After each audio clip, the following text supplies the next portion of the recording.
कोल्हापुरातील इचलकरंजी महापालिकेमध्ये भाजप, शिवसेना आणि राष्ट्रवादी महायुती म्हणून लढणार आहेत।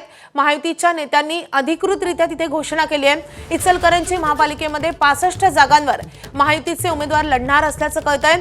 भाजप, शिवसेना आणि अजित पवारांची राष्ट्रवादी एकत्रितपणे इथे निवडणूक लढतीये।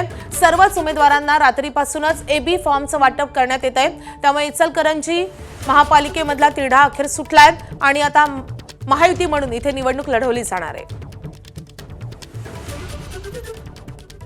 राजकीय घडामोडीमध्ये जी आमची नैसर्गिक राज्यामध्ये देशामध्ये महायुतीची जी आमची युती आहे ती इचलकरंजीमध्ये सुद्धा आम्ही ठेवायचा आमचा प्रयत्न आहे आणि त्याला आम्हाला बऱ्यापैकी यश या ठिकाणी आलं।